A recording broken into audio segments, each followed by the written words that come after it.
tratar de ser lo más breve posible. Les reitero, les agradecemos la oportunidad que nos dan de presentar esta propuesta para un posible curso de análisis de información.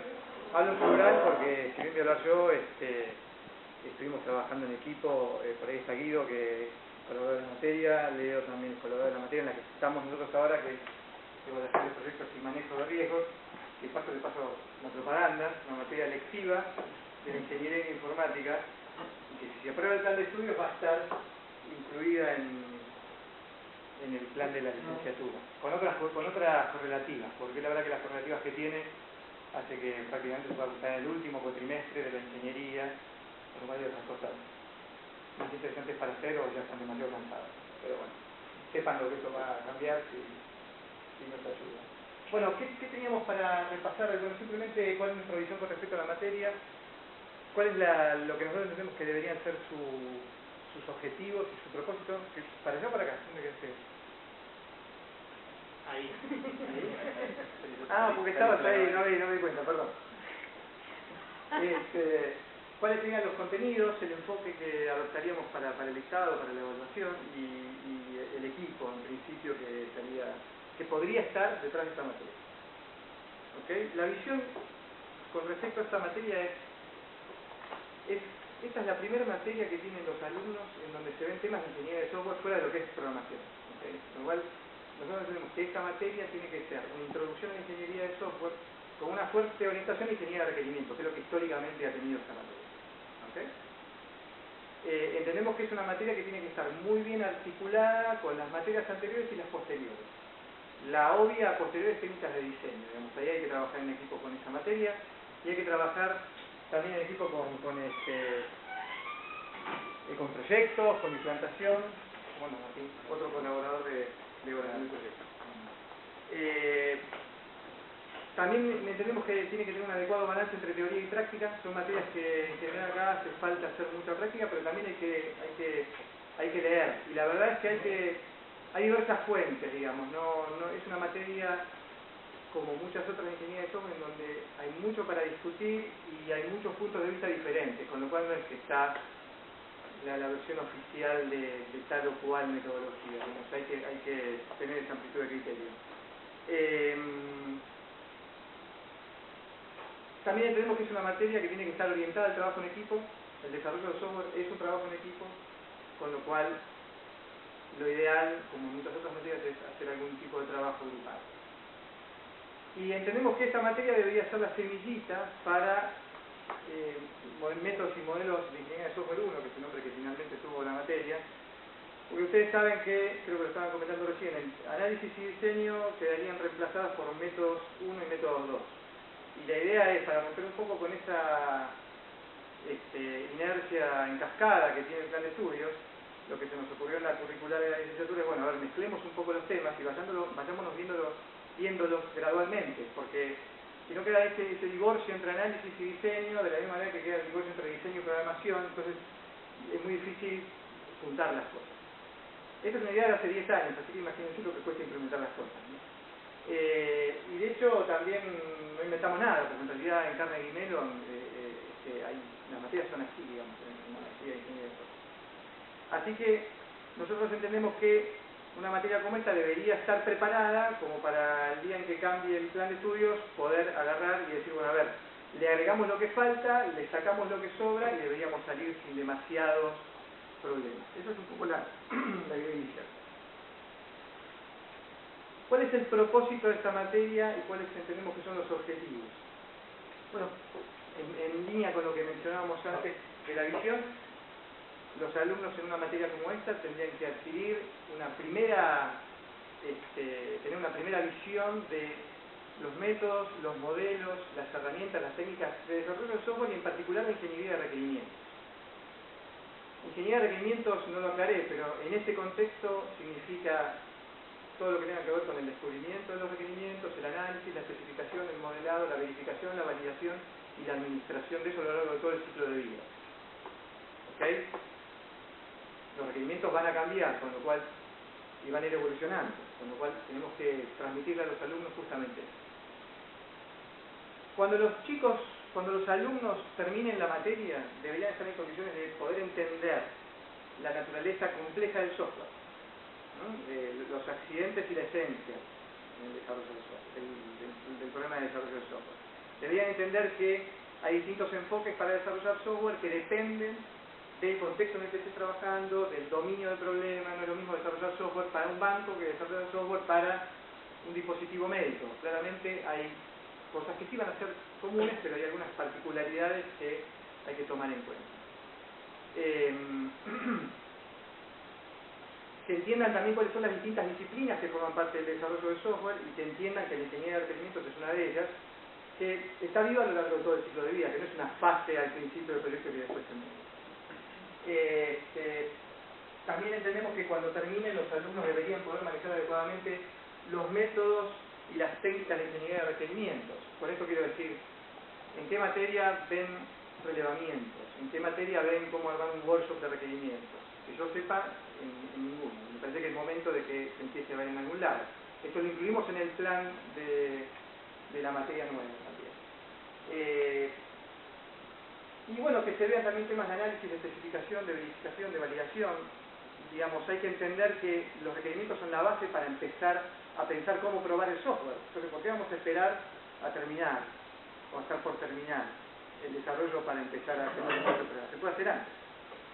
Y adicionalmente, de la misma manera que como cualquier otra actividad, los requerimientos se pueden verificar y validar. No es algo que quede ahí muerto. Con respecto al tema del modelado, también nos parece importante ver el tema del modelado, pero fíjense que yo acá no puse nada de UML. UML es lo que tenemos hoy, pero hay otras cosas para ver. Tenemos VPN, tenemos IDEs, toda la familia de IDEs, con lo cual, digamos, creo que hay que darle un lugar a eso, pero no hay que estar necesariamente todo el cuatrimestre hablando de UML, digamos, ¿no? Yo cuando yo fui, creo que la primera camada que arrancó el plan 36 acá, y teníamos a un profesor muy querido que daba algoritmos 3, y las teóricas de algoritmos 3 eran la sintaxis de COBOL. Y yo, como el cuatrimestre anterior había habido paro y no la pude cursar, me había comprado un librito que enfrente, que eran unas fotocopias, y me aprendí la sintaxis de COBOL en casa. Entonces, me parece que hay que buscar un balance entre explicar algunos conceptos y también volver un poco a los libros, leer los papers. Digamos que venir acá y explicarle lo mismo que hay en un paper no tiene demasiado sentido, salvo que hagamos una integración, que es para eso que uno debería venir acá, ¿no? Bueno, que puedan gestionar adecuadamente el proceso de ingeniería de requerimientos, incluyendo los cambios. Los requerimientos van a cambiar, con lo cual hay que ver de qué manera lo manejamos. Que entiendan cómo se relaciona la ingeniería de requerimientos con otras disciplinas, con arquitectura, con diseño, cómo pegamos el salto entre los requerimientos y el diseño. Hoy es un salto al vacío prácticamente. Bueno, ¿cómo hacemos para que eso sea lo más fluido posible? Y un tema que nos parece muy importante, y es que al salir de esta materia, los alumnos deberían poder entender la influencia que tienen los aspectos humanos en la ingeniería de software y en particular en la ingeniería de requerimientos. Es una actividad en donde hay usuarios que tienen intereses, hay usuarios que tienen probablemente algún tipo de resquemor con respecto al software que se va a desarrollar porque les va a cambiar la manera de trabajar. ¿Cómo hacemos para meternos en la cabeza del experto? ¿Les puedo contar la historia de un fracaso? El mío, como desarrollador. Como muchos de ustedes, estuve trabajando durante buena parte de la carrera. Cuando me recibo, cambio de trabajo. Yo venía desarrollando software sin ningún problema, era un programador promedio, en un dominio que tenía que ver con la logística. Cuando me recibo, cambio de trabajo y voy a trabajar a una empresa que se dedicaba a hacer software financiero. Acciones, opciones, cauciones. No entendía absolutamente nada. Conocía las herramientas, sabía programar en el lenguaje que me estaban pidiendo, no entendía el dominio. No tenía el dominio del problema. Entonces, un tema crítico que hay que tratar de entender es eso, que hay que estudiarse el dominio. Y los analistas funcionales, los desarrolladores que son buenos, probablemente son aquellos que hace un tiempo están adentro de un dominio del problema determinado y se dedican a eso. O sea, si a mí me ponen a desarrollar software para videojuegos, probablemente me vaya muy mal porque no tengo ni la más pálida idea. Si nos ponemos a ver temas de sistemas de información, ERP, ese tipo de cosas, probablemente me vaya un poco mejor. Entonces, hay que entender eso y me parece que hay que transmitirlo. Además de la problemática propia de interactuar con gente permanentemente, digamos. ¿Estamos? Bueno, los contenidos van alineados con los objetivos, ¿no? O sea, nosotros pensamos que, y esto por supuesto es preliminar, hay que tener un obligatorio módulo 1 de introducción, hay un obligatorio módulo 2 de dar el panorama general de ingeniería de requerimientos. Después nos parece que tenemos que arrancar más con entender cuál es el problema, y entender el problema tiene que ver con cómo organizamos una entrevista hoy. Cómo manejamos las ansiedades del entrevistado, cómo hacemos para poder entender cuál es el problema que tiene la persona que tenemos enfrente. ¿De dónde estudiamos el problema? ¿Cómo investigamos? Bueno, entrevistas, talleres, focus group, brainstorming, qué sé yo, hay montones de técnicas que podríamos estar viendo. ¿Okay? Después viene la parte de ingeniería de requerimientos. Ustedes saben que tiene dos patas, digamos, ¿no? Tiene una pata más volcada a entender el problema y la otra en formular en forma abstracta las soluciones. Y es donde me parece el análisis de los requerimientos, el tema del modelado, la especificación.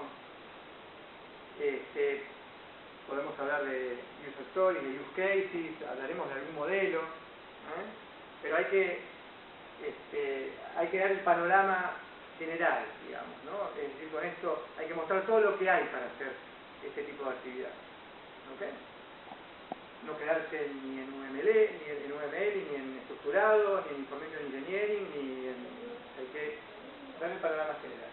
Después, un módulo para, ¿entendimos bien? O sea, verificación y validación. ¿Cómo hacemos para evaluar si entendimos bien lo que nos pidieron? Módulo 6, cómo hacemos ese salto de análisis en implementación. El módulo 7, el proceso de gestión de requerimientos, los temas políticos. Los temas políticos son terribles en cualquier proyecto. Yo con este proyecto le cambio la vida a un montón de gente, le genero un problema a aquel gerente o a aquel director.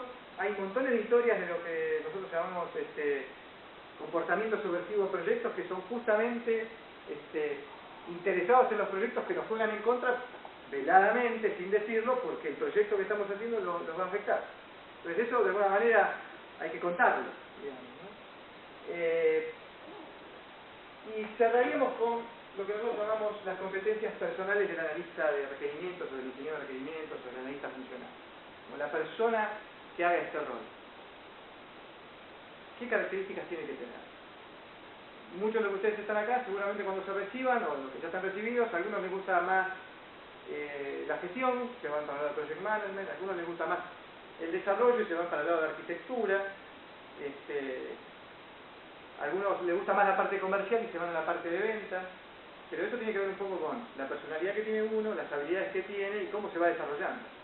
Entonces eso de alguna manera tenemos que también contárselos o ver. ¿Cuál es el enfoque? La verdad que yo hace 25 años que estoy relacionado con la docencia de alguna u otra manera, pasé por todas las etapas, tomamos exámenes difíciles, exámenes fáciles, dimos teóricas con Filminas, dimos teóricas con PowerPoint, y la verdad, la conclusión a la que llego es que hay que evolucionar y hay que cambiar. No creemos demasiado en el enfoque tradicional de evaluación, ¿no? Nosotros, en la materia en la que estamos, nos va muy bien adoptando un enfoque más moderno, hacer un seguimiento más personalizado de los alumnos y aprovechando más el tiempo. O sea, en vez de venir a la clase a escucharme a mí o escucharlo a los ayudantes hablar atrás de un PowerPoint o adelante de un PowerPoint, mejor dicho, sería preferible venir acá y discutir casos, resolver problemas. Digamos, esa es la mejor manera de aprender. Entonces, nosotros creemos firmemente en el aprendizaje activo. Entendemos que hay una preparación previa de los alumnos antes de venir a la facultad, hay una actividad que hay que desarrollar acá y hay una actividad posterior de reflexión.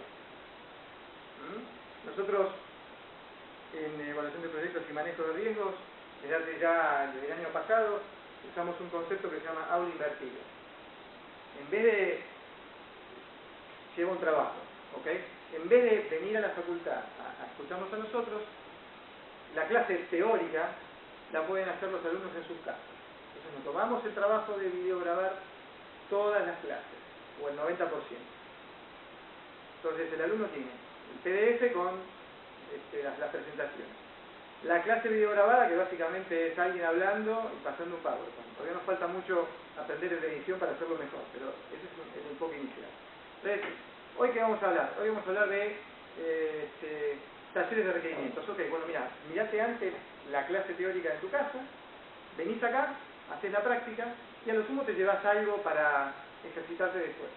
Pero invertiste el tiempo. Ya a todos nosotros nos cuesta muchísimo venir a la facultad, venir para escuchar una teórica o para escuchar algo que lo podrías haber leído, la verdad que no te va a cambiar la vida. Con lo cual, prefiero venir acá y aprovechar mejor el tiempo. Por supuesto, eso no quiere decir que en las clases no se repasen algunos temas. Lo que nosotros estamos haciendo con la gente de evaluación de proyectos es, bueno, a ver, repasemos. ¿De qué se trata este tema? ¿Hace falta reforzar algo? Pues, si hace falta reforzar algo, se pasa de vuelta al PowerPoint o se va al lugar donde haga falta. ¿Ok? Eso es lo que hacemos. Y nos va relativamente no, nos va bien, estamos bastante conformes. El otro tema es, los profesores nos quejamos de que los alumnos no leen la bibliografía. O que no saben escribir. O que escriben y no se entiende lo que dicen. Y echamos la culpa a el secundario, los del secundario le echan la culpa a los del primario, y menos mal que no siguen para atrás porque en el jardín todavía no aprendieron a leer, pero en cualquier momento se la van a empezar a tirar la culpa a ellos también. La alfabetización académica es algo que se está aplicando con éxito en facultades acá en Argentina.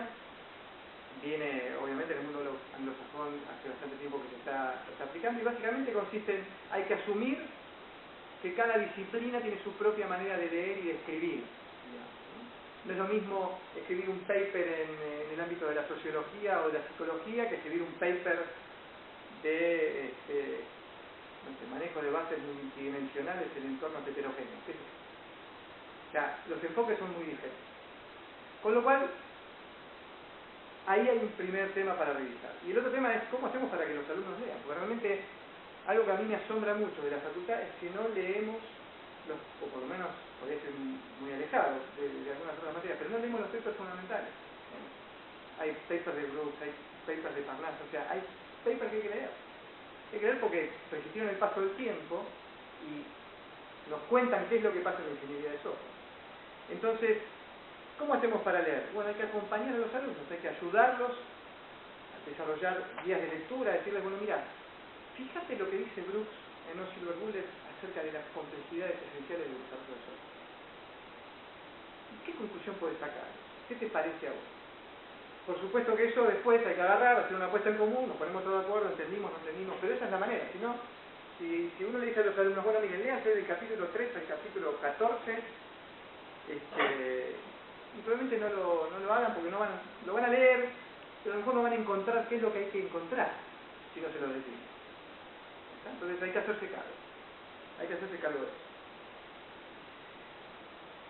de eso. Nosotros, vuelvo un segundo para atrás, lo que proponemos con respecto a, en lugar, y esto siempre es preliminar, en lugar del tradicional examen parcial y final, lo que nosotros creemos es que hay que evaluar las cosas desde otro punto de vista, ¿no? Y me voy a detener en dos aspectos por ahora. Por un lado, creemos que hay que hacer un trabajo en equipo, eso está claro. En una materia como esta no nos queda